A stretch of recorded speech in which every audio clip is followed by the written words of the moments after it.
This opportunity. It's so good to be back with you. I know we spent a lot of time together on the campaign, but now we're in the fourth, maybe fifth week in office, and wanted to give you an update on what we've been up to, and also want to give you a sense of where we're going. So, me and this council got sworn into a crisis. The day we got sworn in, we were setting infectious rate levels with COVID. And unfortunately, particularly for that first couple of weeks, we were setting records almost every day. This council and I worked together and worked quickly with our city health commissioner, Dr. Melba Moore, to respond effectively. Again, keeping racial equity in the center of the frame. We launched on our second day in office, we launched 6 community testing sites, all in our Black and brown communities, to ensure that our communities had access to the vaccine and access to testing. This was important. Not just for access, but also to help with hospital capacity. Our hospitals have been stressed thin through this whole pandemic, and the Omicron variant only made that more difficult. So our testing site was critical to get people away from the hospitals for testing, allow the hospitals to focus on the very, very sick people, and our testing was successful in doing that. I also convened a task force, a COVID task force that has met every day since we took office. We've been meeting weekly with the healthcare CEOs to get a handle on this. I took executive action by declaring an emergency ordinance requiring masks for all city employees and all city facilities. I did a joint press conference with the new mayor of Cleveland, Justin Bibb, asking the state for more resources and more help, and the state responded, launching 3 testing sites run by the Ohio National Guard in our community, which is an increase in capacity of what we had before we got into office. And of course, our healthcare networks asked the state for help, requesting Ohio National Guard troops to come in. My daily COVID briefings suggest that while we're still in this pandemic, we're still in the surge, we're no longer at a crisis point. It's starting to ease up a little bit. But we're going to maintain the mask requirements for city employees and city facilities, and we're going to stay diligent so that the next time there's a surge, and there will be another surge, that we're ready and it's not quite so much of a crisis. The next thing that we've really focused on, this council and myself, is affordable housing. We all ran on making affordable housing a priority, and we've already taken action. We've really hit the ground running. I announced that I've directed the administration to take a look at our zoning laws to make sure that we're creating the economic environment necessary to build more housing, more market rate, more affordable, more workforce, and more low income. And our zoning laws, unfortunately, are from a bygone era. So much of them support, unfortunately, the segregation that still exists in our city, both by race and by wealth. There's prohibitions in 70% of our city for multifamily units, artificially keeping supply low, which is artificially increasing property values and property taxes and rents. So we want more supply of housing. So we're reviewing that zoning code and making reforms where necessary. We're also taking a look at our tax abatement program for the residential side.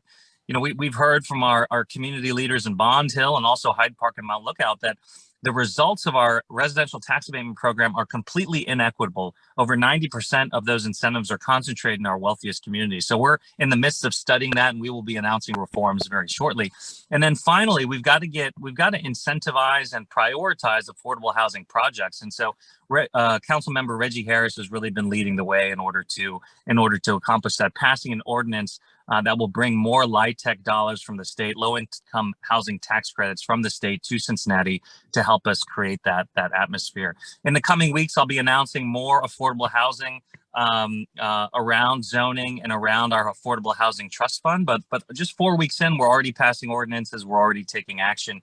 The other thing that we really talked a lot about was the need to make sure that when we grow our city, that racial equity is at the center of the frame. And this touches on affordable housing, but it also touches on our economy and our development. We in the pipeline, we have 250 affordable housing units ready to go, ready to hit market that we've incentivized as a city so far. We just passed legislation supporting the redevelopment of the abandoned Macy's Tower in the urban core, 338 new units of housing, again, helping with that supply issue. They are workforce development housing, which is wonderful, and also they are protected income tax dollars, which I'll get to later, which is critically important as we still try to manage our way through this pandemic. The other big economic announcement was that we, with the county, have tapped 3CDC to be the development coordinator for the Convention Center Hotel, and most importantly, the Convention Center District. And with the leadership of Vice Mayor Jean-Michel Lemonkearney and Madam President Pro Tem Victoria Parks, we put some very strong language in our engagement with 3CDC about racial equity, about prioritizing minority-owned and women-owned businesses when city contracts become available, when those developments happen, so that we can ensure and lift up all of our community and create a pipeline of wealth for our Black community. The other big issue going on right now is public safety. We had a very violent summer, unfortunately, historically violent, particularly for our youth. And our Cincinnati Police Department right now is in flux. Chief Isaac, his last day is March 1st. His last working day is next Friday, which is the 18th.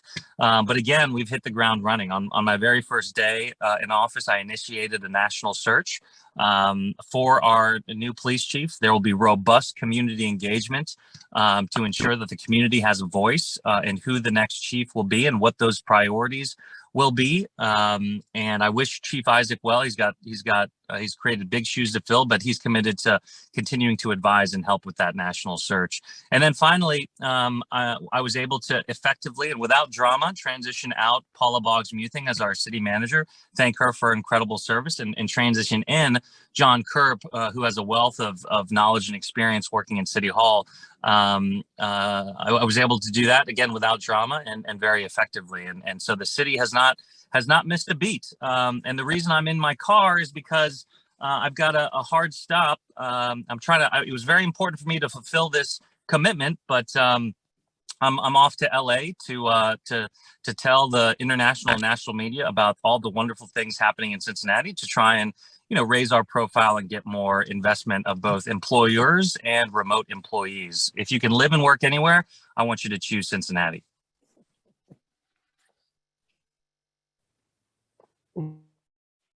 That's good. We thought you might be headed for LA, but anyway, you got any free tickets out there?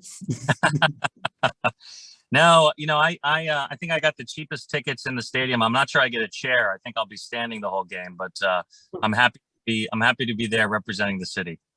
That's terrific. I'm sure our audience has many questions.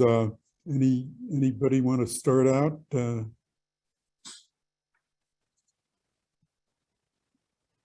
I know one question that has come up, and I think it came up when you were running it too. A lot of our folks are involved in neighborhood development, and they're looking for a more equitable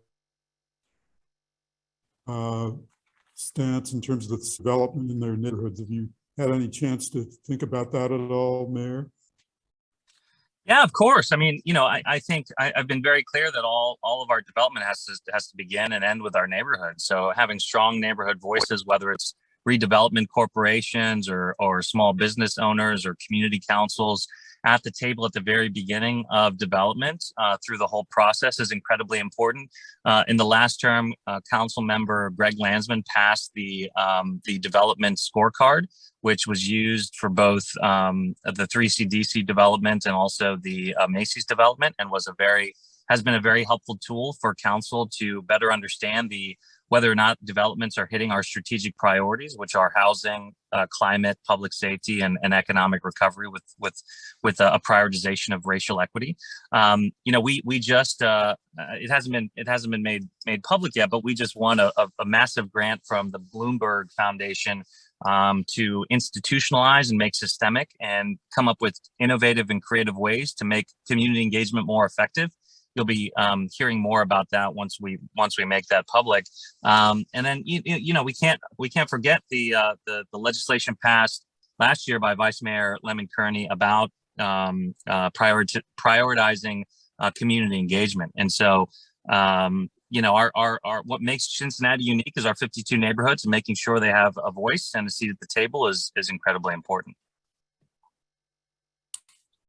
Questions for the mayor? There are some questions on the chat. I think Carolyn Miller ask if there's going to be any ethics training for city council? Yeah, actually, there already has been. I sat in on it as well. We brought the ethics office from Columbus, from the state, to come in and do a deep dive on ethics training for the new council members, for myself, and for all of our staff. The city solicitor was there as well. It was a very in-depth conversation and training with a lot of wonderful questions, and we took a lot out of it. It's not just about training, though. We're also currently working on a code of conduct for both city council and for the mayor. This requirement was passed, I think, last year. We've got I think a timeline of 45 days to hammer that out, and we'll be announcing that soon. I mean, look, with the amount of indictments and the negative attention that Cincinnati drew to itself in the last couple of years, with the new council, with a new mayor, I think people are eager to turn the page, and we're all working very hard to make sure that we are following the highest ethical guidelines. Another question on the chat is, can you speak about the plans to reduce youth gun violence? I mean, it's heartbreaking, right? It's heartbreaking how many kids were shot and killed last year. And it's also heartbreaking how many of the perpetrators themselves were children. You know, we have a gun crimes intelligence unit that is newly established to make sure that we are understanding how these illegal guns are coming into our community and being distributed into our community. The access and availability of guns in our country and in our city is an uphill battle. And unfortunately, our state legislators are making that battle much more difficult by getting rid of training and certification requirements for concealed carry weapons. More weapons, the most weapons ever created was last year. The most weapons ever sold was last year. There are more weapons than people in this country. And so that the working on cracking down, frankly, on people who are bringing guns into our community and distributing them into our community has to be part of the solution. But again, you know, gun violence is not, we're not going to jail our way out of this. You know, the root cause of so much of the challenges that we're facing is mental health issues and poverty. And so the City Managers Advisory Group, the MAG, which is one of the pillars of the collaborative agreement, has recently submitted 2 RFPs for people to bid on. One is addressing mental health issues, strategies for intervening in the violence, particularly for our youth, and working on training, you know, folks in barbershops or in beauty salons, people who have interactions with our youth, on what the signs are for mental health issues and how to intervene and de-escalate situations. You know, but I was talking to the chief about this, and what we're seeing is that with the proliferation of guns, arguments that in the past that resulted in kind of fistfights and brawls now result in shots being fired because of the availability of guns and the proliferation also of social media, which has only been a catalyst to some of these disagreements. So youth mentorship, youth jobs is a part of that. But again, there's no magic wand on this. We have to make sure that those kids have jobs. But most importantly, we have to make sure that those parents have jobs. And so creating a economy and using the city's tools to incentivize an economy that creates good paying jobs with good benefits, a pipeline of wealth to lift people out of poverty, is a long-term solution, but the best solution to mitigate this violence. I may just add, Christchurch Cathedral has made gun violence a major issue, and they have a very active committee group working on gun violence with other people in the community. So they may want to touch base with you all in terms of your planning and strategies. Great, love to. Em has a question. Em, go ahead. Hi, thank you. My name is Em Rhodes, and I'm asking my question on behalf of the Sierra Club. The Sierra Club, we've been monitoring the Metropolitan Sewer District, the sewer system failures which cause sewage, which is full of viruses and pathogens, to back up into people's homes, into businesses. And what we see is that the MSD then investigates itself to decide if they caused the problem and whether they should fix it. The victims of the sewage backups don't have a voice in this matter. So we see this as about as fair as having the person whose car hits you, the person who hits you with your car, you can let them decide whether they should pay for damages to your car. So my question is, will you back requiring an independent assessment of the cause of these sewage basement backups? And will you work with the Sierra Club to set up an independent evaluation process to determine the cause of the backup? Thanks, Em, for the question.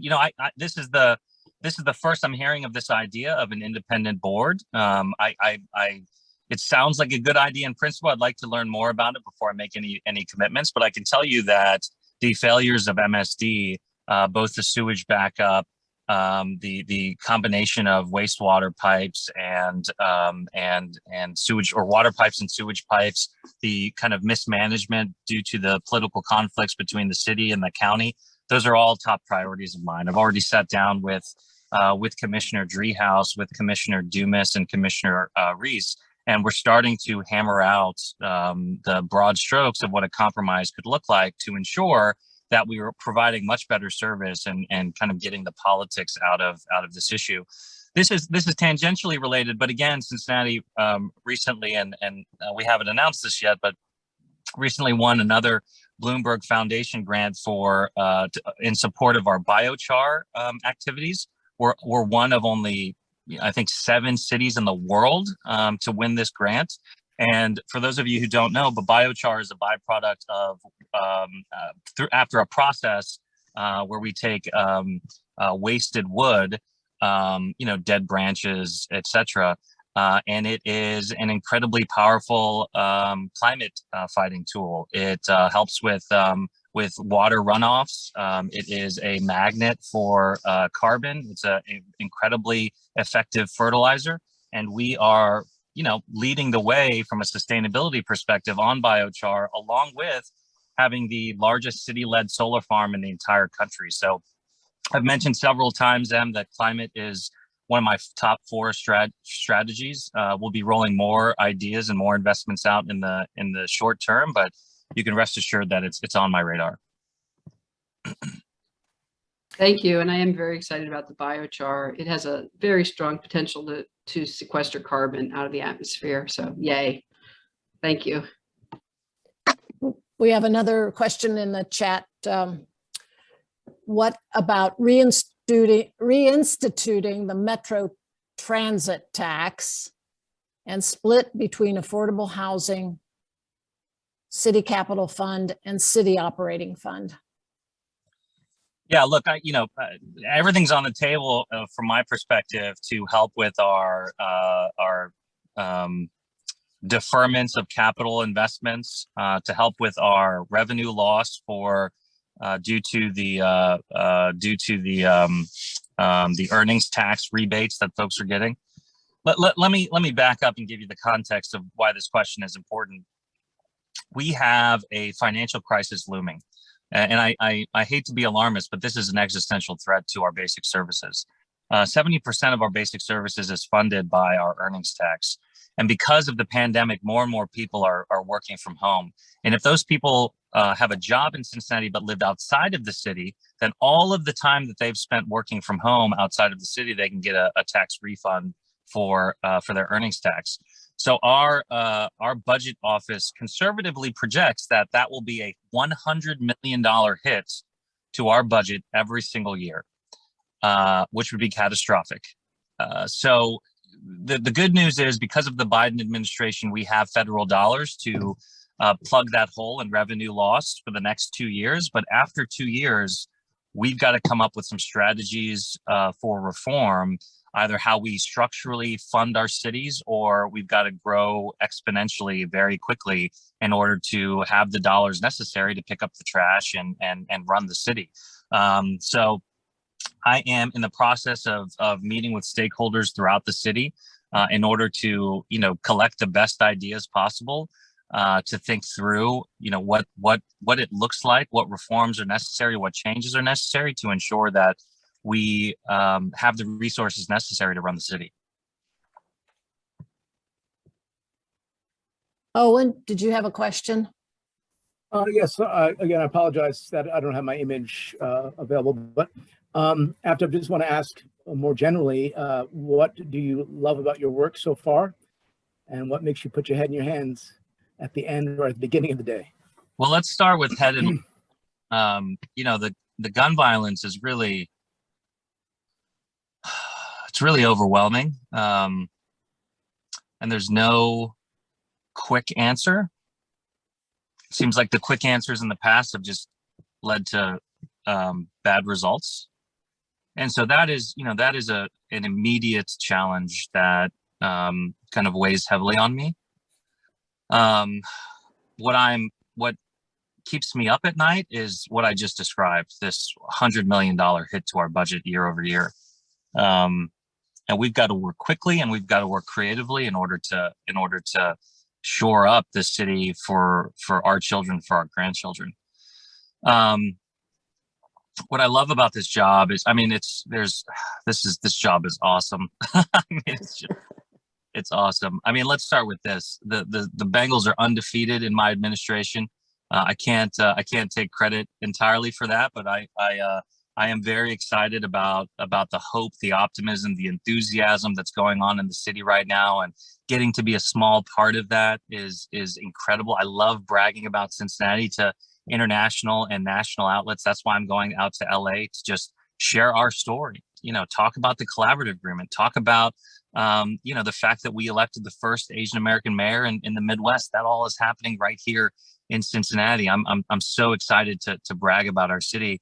But I'm giving a lot of answers, but what I love about my job is that I'm the one person in our government that's not worrying about, re-election or next year. It's my job to worry about the next 20 years. And our forefathers hundreds of years ago made a simple decision that is still helping us today. They bought the railroad, and we get money, we get dollars every year from that railroad. That decision, that simple decision, has echoed through generations and has been transformative for Cincinnati. What are the decisions that we're making right now that will have the same impact? That's the kind of stuff that gets me really excited. Thank you. Janet Buning, you had a kind of complicated question. Do you want to just verbally, are you there? Yes, I am here. I and representatives of 37 other people attended an almost 5-hour City Planning Commission meeting last Friday that was largely focused on the discussion about the proposed changes to the density requirements. Many arguments put forward, but in general, at the end of the day, the Planning Commission did not vote to approve this legislation. We understand it will still go to council. The question is, what changes might the mayor recommend, or might city council be pondering to this legislation? Many concerns were that it does not do anything to really improve affordable housing, and that it did give a lot of free rein to developers, and primarily it took away the community's input into the zoning decisions. Thank you, Janet. I appreciate that. This is where the density ordinance is at. It is on my desk. It is up to me to refer it to council. I fully am committed to referring it to council. It will then go to the Equitable Growth and Housing Committee, where there will be ample opportunity for the community to weigh in, for city council members to ask questions. If there are changes or amendments necessary, that they can be brought on the floor or pre-worked with various council members in order to accomplish that. And then after that, it'll be taken to the full floor of the council for an up and down vote. I expect that piece of legislation to be referred to the committee, I think next Wednesday. The city is open for business on, and so there'll be plenty of opportunity, in addition to the planning commission, for the community to have their voices heard, talk to council members about their concerns or about potential amendments. and then there'll be an up and down vote. Are you making any kind of a recommendation from your office about what you think should happen to make this legislation more effective? Yeah, I've talked to Councilmember Landsman about it briefly. He's got some amendments that he's thinking through. I've talked to Councilmember Kearney about some amendments that she's thinking through as well. I've talked to Councilmember Keating as well. I think we're all committed to making the ordinance as strong as possible, and for the ordinance to affect the bottom line, which is creating more housing in our community, and specifically creating more affordable housing and creating economic incentives and environment to accomplish that. So right now I'm in a fact-finding kind of collaboration phase, but yeah, I do expect to have a recommendation once I've done that homework. Okay, thank you for that. Thank you. Yeah, guys, I'm sorry. I've got to leave. I'm so sorry, I've got to go. I apologize, but thank you so much for this opportunity. Thanks so much for letting me answer questions and share my vision. I hope everyone has a wonderful rest of the week. I hope everyone enjoys the Super Bowl and Who Day.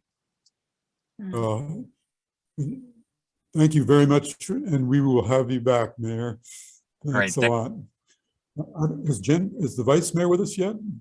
Is Jan Michelle Lemonkearney with us? Well, we can. She's joining us at 12:30 or 12:31. The mayor brought up a lot of interesting issues and the questions as well. Anything that you took in terms of some of his suggestions and agenda?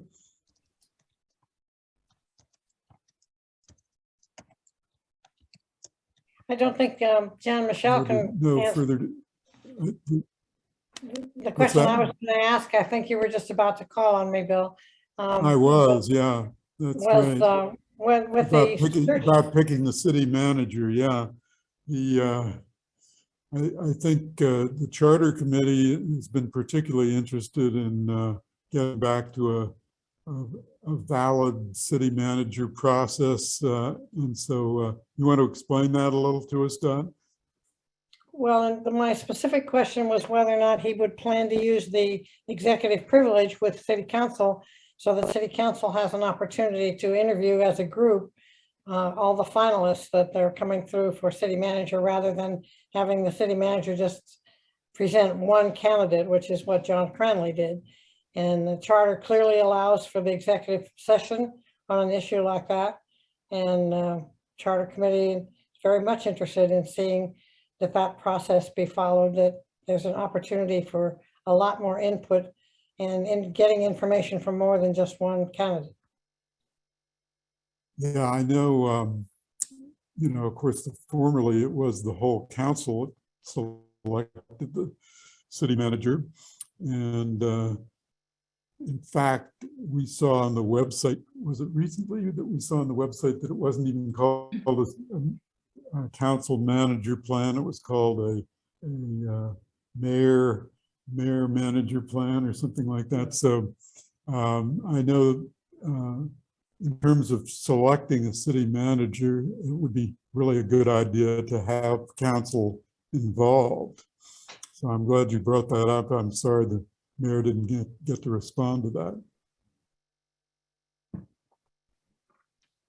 I noticed David Altman is with us. The exchange in terms of the Sierra Club and the Metropolitan Sewer District. What are some of the thoughts you had on that? Oh, it was a great question that the Sierra Club asked through him, and it is we talk to people all the time. I think it's great that the city and the county may start talking to each other, but back to the manager situation, that the question I wanted to ask him is, what, exactly what's he looking for besides someone that I know he's already said agrees with him in their philosophy, But it's so important to have an actual city manager and a council manager form of government. And as you know, Bill, we were all horrified to find out that the city has had up on its website this, I think came out of one of the other forums, has had up this statement that it isn't even a council manager form of government. Well, it really is a council manager form of government, and it's got to get back there. So really appreciate, there's 3 or 4 or 5 civic legends from charter on this call. And I don't know what's going on to make sure this happens, but there needs to be a lot of pressure to be sure this is an equitable system. And of course, the city council ought to be given more than one choice and ought to have the executive session idea is a fine idea. But the Sierra Club, I don't think has a position on that, so I don't mean that to be a Sierra Club issue. Oh, I'm the city manager. Yeah.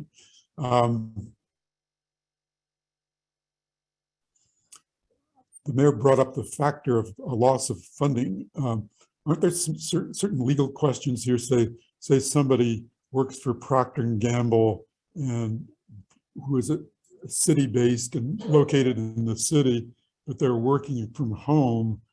The fact that they're working for a company that's based there, shouldn't that be a factor weighed in terms of whether they should pay the earning or the tax on that? I don't know. I think there are a lot of questions revolving around that whole issue of the pandemic and working at home. But clearly, if it's a loss of that much revenue, it would be a shock to the system. Bill, I was under the understanding a long time ago when I actually worked that people paid city tax if they worked and or lived in Cincinnati. So your understanding was if you worked in Cincinnati, you paid the tax. Yeah. Right. But I get the feeling that he's saying that if you're working from home and you work for Procter, which of course is in Cincinnati, but you live in Covington, he's making it sound like that you don't have to pay the tax. But I thought it was live and or work. Because, there was that big controversy years ago when they wanted to charge the NFL players city tax when they got paid for a game they played in Cincinnati, and they certainly didn't live in Cincinnati. Well, that's right. Yeah, that's correct. Well, I think there are many questions that still need to be resolved on this issue, but clearly it's a fairly critical one to get a solution to. Has the vice mayor joined us yet? Isn't the city income tax issue in court right now as to whether or not those who don't come into the city to work, but they work for Procter & Gamble but live in Blue Ash or someplace else, isn't that in court right now? Yes, it is. It's current. There was a challenge, a legal challenge to it, and it's not, I don't know the status of it, but there was a legal challenge early on during the pandemic, about a year in. But Amy, was it your understanding on the income tax that it was live and or work? It used to be, but there has been a legal challenge to payment if you're not working in a location that is in Cincinnati because you're working from home. Okay. And I don't know the status of it, but it was at least probably a year ago. Did you have a question?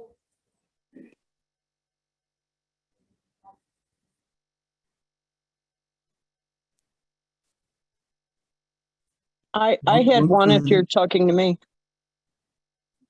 What's that? One thing that came up in the mayor's discussion of the tax crisis is that even though the council and the mayor are talking about having more affordable housing, I know advocates for affordable housing and the Homeless Coalition and other groups are working on another major finance piece to put on the ballot. As we all know, the one for 50 million from the city lost last year, but the group is still working very hard to put together a piece that might pass at the ballot box. But with the crisis of the city services, that's why the city opposed it so hard in the last vote. They said that the police department would be drained and you wouldn't have any firefighters and on. So I'm wondering do we have any of the housing folks on with us? Elizabeth Brown was with us at least for a while. Any thoughts there in terms of working it out with the city on this?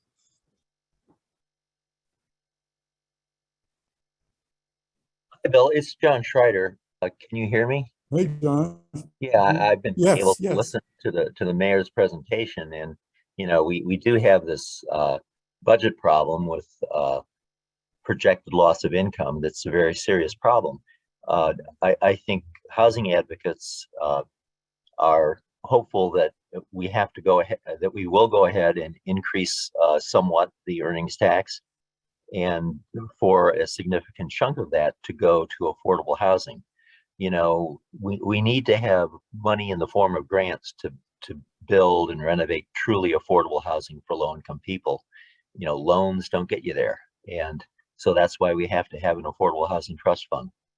Hopefully the mayor and council will recognize that and come up with a plan in the next few weeks. I'm hopeful, but we'll see. And I'm speaking not so much as from my job at Legal Aid as my role as the chair of the local Affordable Housing Coalition, Affordable Housing Advocates. I was formerly part of that process and had to drop out for some other reasons. John, you still are the group that's working on a new amendment too, aren't you? Yeah, and it's my understanding that in order to increase the earnings tax that does have to go in the form of a ballot matter that has to be approved by the voters. Hopefully, City Council will put that out there and support it. So that group is still meeting every Friday, and that's correct. I mean, the backup plan is to go with a citizen initiative, but I'm still very hopeful that our newly elected city government is going to be in support of this, and that we'll all be on the same side, housing advocates and our city government. Yeah, I was really bucked when we had a bunch of the new candidates on a forum in December, and they seemed very, very much for knowing that we needed affordable housing and wanting to see more funding for it. So I think the potential is definitely there this time around. We'll have to work on it, that's for sure.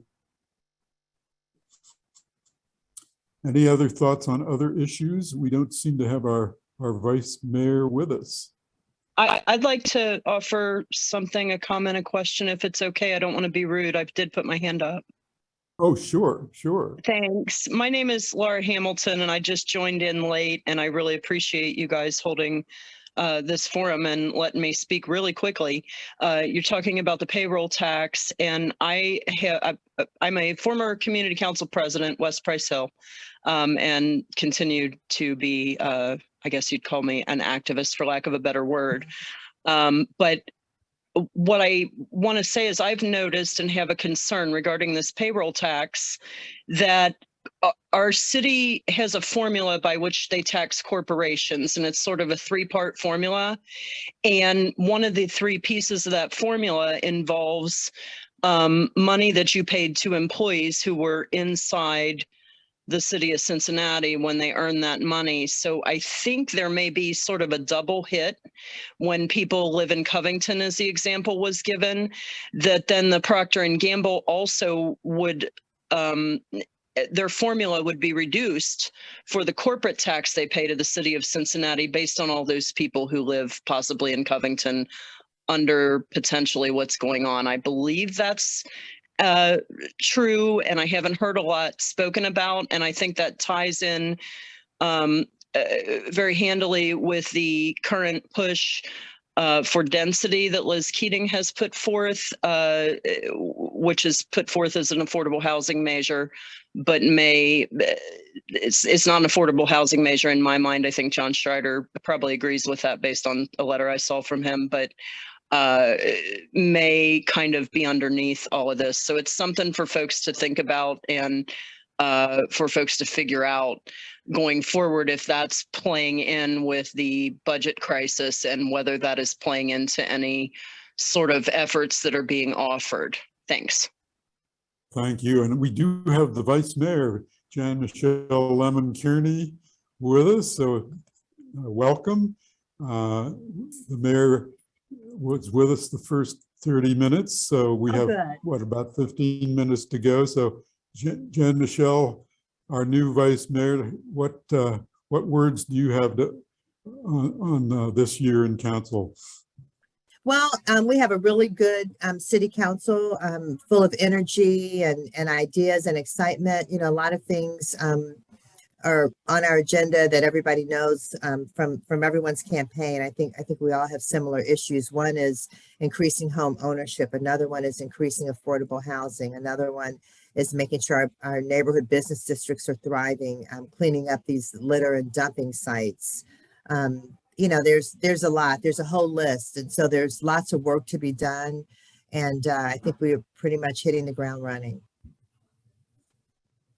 Community engagement is another big issue that's come up a lot.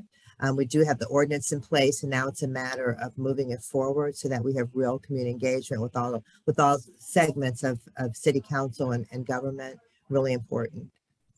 This was the Greg Landsman ordinance passed last fall. It was actually mine, but okay.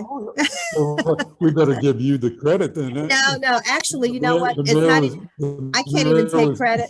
No, let me tell you, Bill, I can't take credit. It started with Kevin Flynn years ago, and actually Sue Wilkie and Peter Hames are the two who really organized it and pushed it through with a lot of community help. It just ended up landing on my desk. So I can't take credit for it in terms of actually crafting it. It's got a whole history of years before I even got there. So I just kind of had like the final leg of it, the final leg of the race. But it's been a real effort, and actually Sue Wilkie and Peter Hames, I think, get the bulk of the credit for that because they've worked hard and they're still working hard. They're Jean Nightingale also, she put in. Yes, and Jean Nightingale. Thank you. Yeah. Thank you so much, Alice. Yes, Jean Nightingale for sure. And they're meeting with the city manager soon. We have a meeting scheduled with him to talk about next steps. There were 3 community engagement meetings that our planning department did back in November, December. And so the next step is meeting with the city manager and saying, you know, how are we going to keep moving forward? So I heard Laura talking about the density ordinance. So I guess you guys were talking about that. So that's an issue that's coming up in council in about 2 weeks. Yeah, the mayor says it's on his desk now and he's going to pass it on to you all shortly. So right. Yeah, it wasn't recommended. It was a tie vote for the planning commission, which means, you know, the council person can ask for the mayor just to send it on to the committee. So I think it'll probably get referred to committee. It'll probably be on the city council calendar this coming Wednesday to get referred to the equitable housing committee, and which will be the next week, and then back to council. So I might have the dates wrong, but so in the next week or two, you'll be hearing more about it. Well, I think everybody's talking about it anyway. My idea about that is I'd like to have an opt-in clause. And actually this was Laura's idea, So Laura Hamilton's idea from a meeting with Invest in Neighborhoods Saturday. So we're talking to the legal department about that and hoping to show that to Councilmember Keating's office as a friendly amendment, so that if you want the density waiver, your neighborhood would opt into that and say, this is what we want in our neighborhood in this particular section of the neighborhood. So an opt-in clause allows your community to have this density waiver if you want it, and also where you want it. So it gives communities more input. That's good. Yeah, I think I was confusing the density with the one about development taking place, actual development, when neighborhoods wanted to have a voice in any kind of development that comes into the neighborhoods. So that's a little bit different. Yeah, you might have been. Greg he put through, it's had so many different names. Let's call it the Balanced Development Rubric. It was a scorecard, and I think that's not even the right name, but it's really great. It's a checklist. So when developments come to the city for municipal benefits, there's a checklist of things that we're looking at. We used to ask, are you including affordable housing? Are you hiring people from the community? Do you have, MBE, WBEs involved? And we would just kind of give this whole checklist, but so what Greg did was to put it all together. And so developers have it up front and they know this is what we're looking for. And so I think that really helps the process a lot. Carolyn Miller has a question in the chat room. And then John Schreider had his hand up, but let's take Carolyn's question first. What do you see the role of council in choosing the next city manager? Went in there. Okay, can you wait 1 second? Yeah. Did you catch that, Jan? I'm sorry. No, I'm sorry. I'm sorry. I had visitors in my office who were just leaving, and so I had to talk to them. I'm so sorry. That's okay. Did you get the question? I didn't. I'm sorry. I was on mute and I was talking. Okay. Carolyn asks, what do you see the role of council in choosing the next city manager? Well, the city manager is chosen by the mayor, and so I'm sure he'll ask for our input. We have to approve his choice. And so I think that will be an ongoing conversation.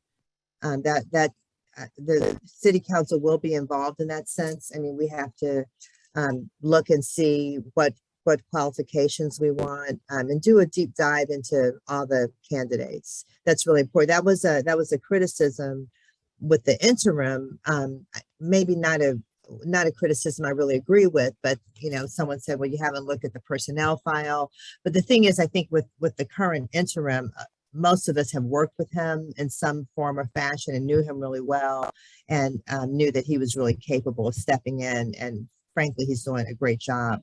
But I think with someone new coming in, of course, we need to really look at the references, look at the work they've done, look at their experience, definitely check their personnel file, get input from the community. I mean, a big part of it will be community engagement. We want a city manager that everybody approves of, that the community has had a chance to talk to and to ask questions of. I mean, it's not, the city manager is here for everybody, so it can't just be, one decision. So even though the mayor, ultimately has that responsibility, the idea is to do, to have broad reach in terms of getting input and to really make sure we choose the person who's right for the job.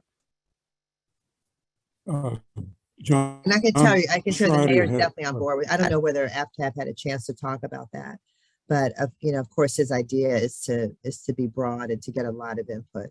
That's his modus operandi in general, to look to the community and get lots of input, which I really respect. Yeah, that's good, because he left before we could get into that. John? Well, thanks, Bill. And actually, I meant to push the applause button to applaud Jan Michelle, the Vice Mayor's efforts on community engagement, which are outstanding. And her modesty aside, her leadership on that is really important. Thank you. John, you know what? We just called you. This is why we couldn't reach you, because you were here. So Okay. we'll call you after this meeting. Okay. Yeah, I'll call Ms. Baker right after this. Okay. Yeah. Okay. Yeah. She's sitting right here. Okay. John's Okay. going to call you. Okay. Awesome.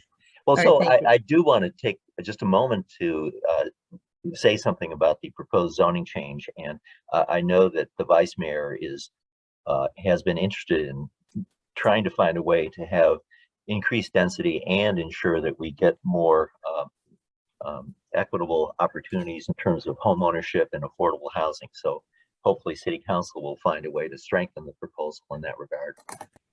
Well, let me say this in terms of density. You know, I'm looking at the map of where the increased density will be, and it seems like it's mainly in the Black neighborhoods that already have a lot of increased density. So I'm not convinced that this is the way of helping certain neighborhoods. So I think that's why I think it's important for the community to really weigh in on this. You know, the idea about affordable housing is to make affordable housing all across the board, across the city, not just concentrated in one area. Also, the ordinance doesn't really say anything about affordable housing. So that might be throwing a fly in the soup. And so it's kind of debatable, is affordable housing really going to be a byproduct of the ordinance? Although that's one of the issues that's been out there. And so I really think we have to look at that. You know, are we really making this equitable? And so that's why I think it's important not to do, you know, I agree with all the folks who are on the planning commission. There were like 40 speakers who said, you know, you can't do a one size fits all. There's some neighborhoods who said, this is great, this is what we need. And some community members who said, we need this in certain areas of our community, but not the entire community. And some have said, you know, we don't want this at all. So I think you know, you can't just do a blanket approach. And you also have to look at the map to see what areas are affected. Wherever there's single family zoning, this ordinance doesn't really affect those areas. And that's a big part of our city.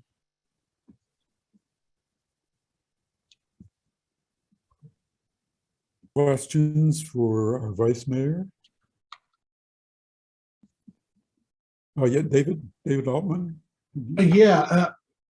Hi, Vice Mayor. I appreciate your work for community involvement that you've done. I wanted to talk about, just ask you a question about the council manager form of government that we in theory have.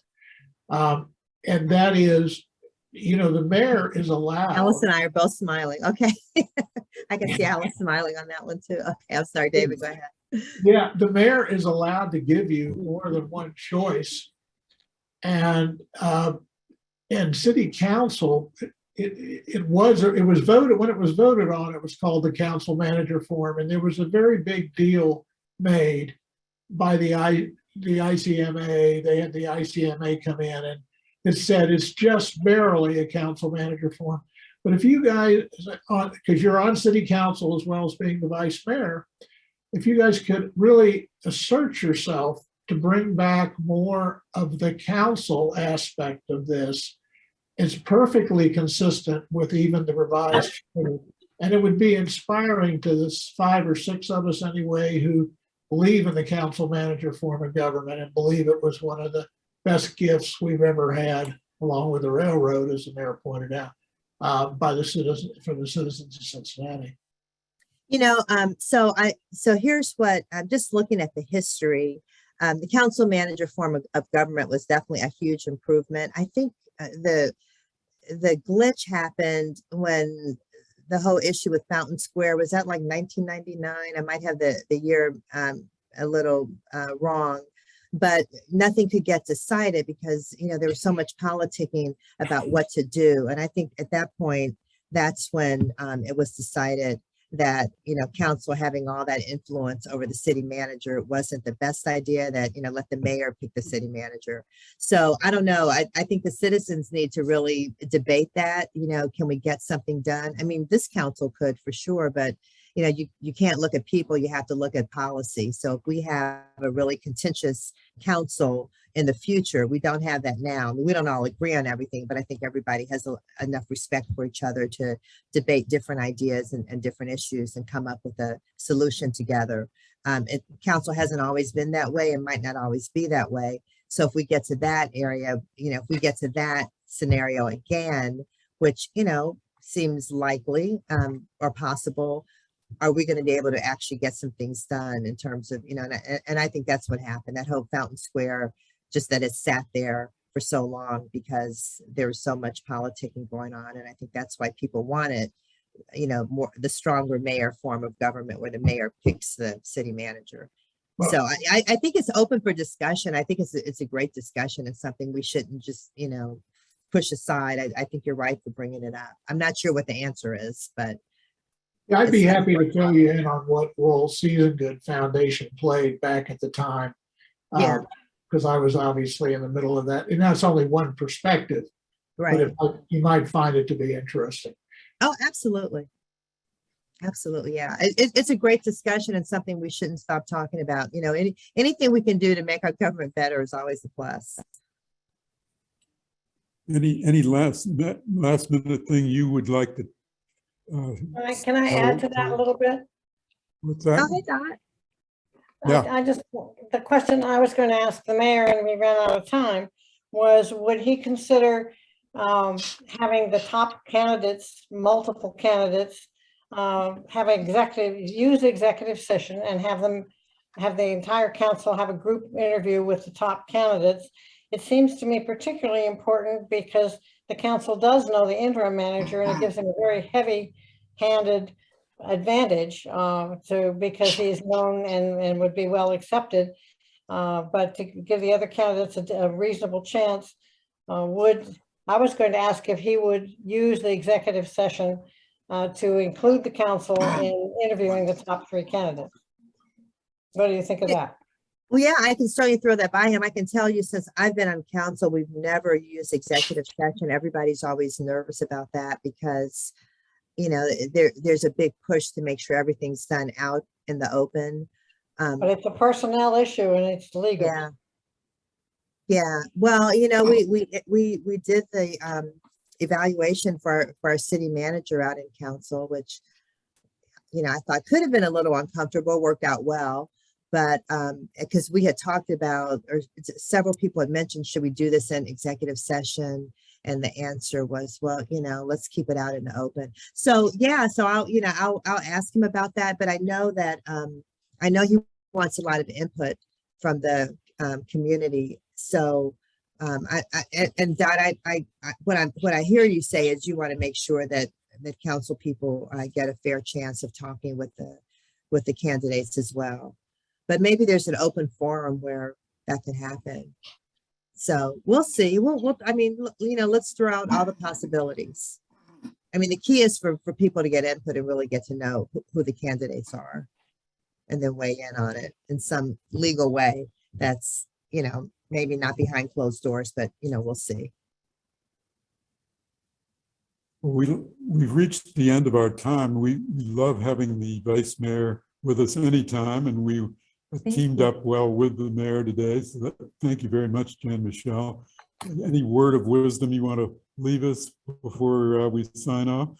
Well, I just really appreciate all of you being on the call. This is, we're here, I keep saying it, we're here working for you, and we really need to hear your voices. And so Bill, you bringing this issues forum to us Thursday afternoons is really a big help. And, everyone that I see on the call, I've seen on lots of other calls. And so you guys are the real leaders in the community. And we look to you for guidance and input. So thank you. Well, thank you. And thank our participants. You were very good and active today, and that was great. And we'll see you in 2 weeks. So long. Thanks, everybody.